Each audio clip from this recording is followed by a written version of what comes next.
In this video, I will be talking about how you can light your own short film dark and moody with minimum amount of lighting equipment, and I will be using my own short films as an example, and I will also be diving deeper into lighting breakdowns to give you an understanding how you can do things as an indie filmmaker.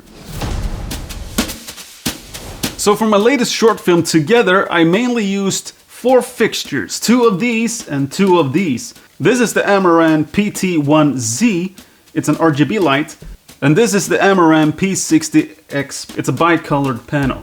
But you don't need to use these kind of lights, there are plenty of cheaper options out there, but it's nice to use these because you can have the Sidus Link app in your phone and control these very easily inside of this one app.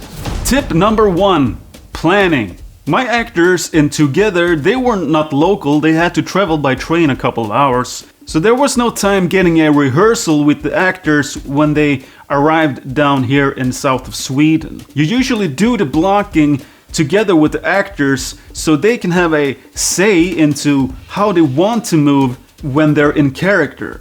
But in my short film, I was stressed on time, and since they weren't local, I needed to plan as much as possible for our principal photography. So what I did was I planned the blocking all by myself beforehand. So I knew exactly where I wanted to put my lights in this short film.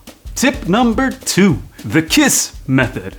Keep it simple, stupid. I had access to my location at all time because we filmed here in my apartment, and that is a real advantage because when I started planning for the lighting in this short film, I had a lot more ambitions. I wanted to put some backlighting and a big soft light on my actors, but since I know from experience as a solo filmmaker, doing all of these things on set by myself, you're always stressed on time. And I wanted to put all my time and effort into what actually matters, and that is getting all the footage I needed and also working with the actors to make sure I got the performance I wanted out of them. In this scene here with the kids, I only brought myself a RGB light from work, and I used that light to try to match the color of these lights inside of the tunnel. And inside of my kitchen, where we're spending most of the time in this short film, I knew that if I were to put all of that lighting gear in this cramped little space, and then having me, 2 actors, and camera, it would be a real struggle to manage all of that equipment and get everything shot during this weekend I had access to my actors. So I ditched the idea with the big soft light and the backlight, and I decided to light as much as possible by these practical lights I was putting all around this apartment. So here's one example of my practical. As you can see here on my actor Andreas, we have this lighting fixture here, but also we have the RGB light over here. And behind him you can see that we have a lighting fixture here that is shining up the background, which gives this a layered feeling. So we're moving a little bit into cinematography and composition in the frame because we have this layer, we have him as one layer, and then we also have a foreground layer with my other actor Caroline. Tip number 3, dealing with white walls. For a cinematographer, the worst nightmare is white walls.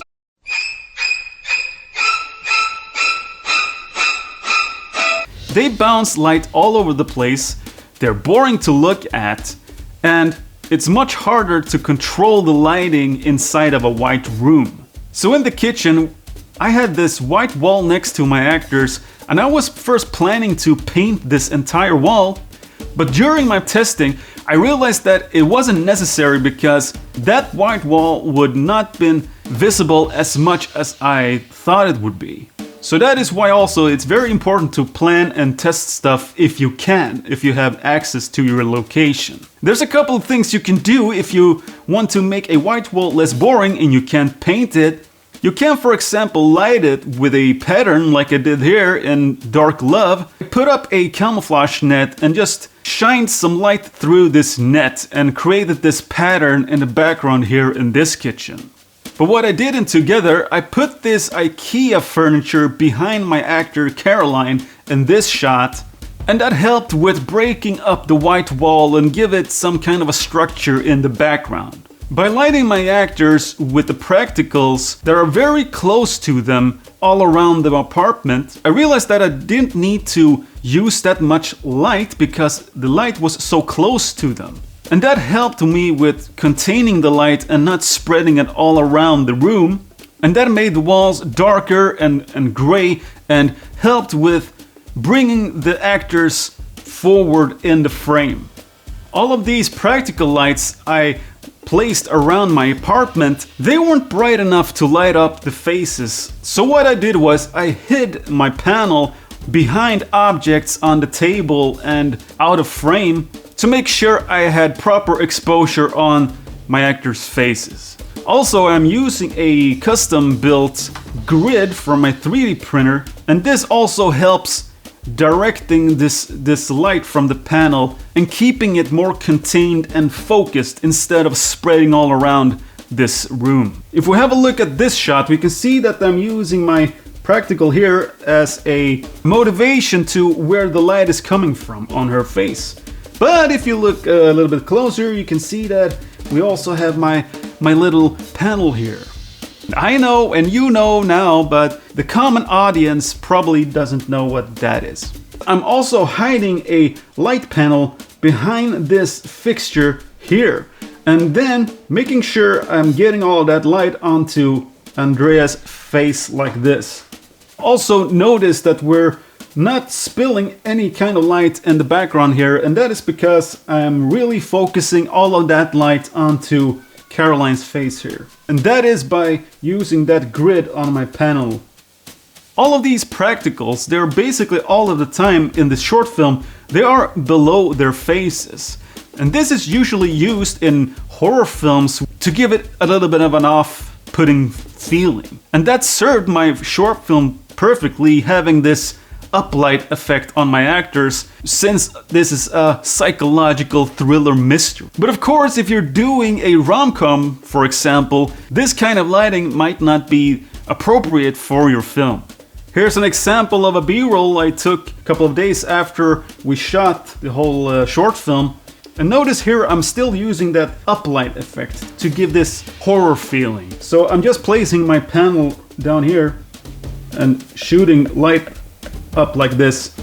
In this shot we have our practical back here shining up the background, and I put my panel here and just shined it onto his face like that from below.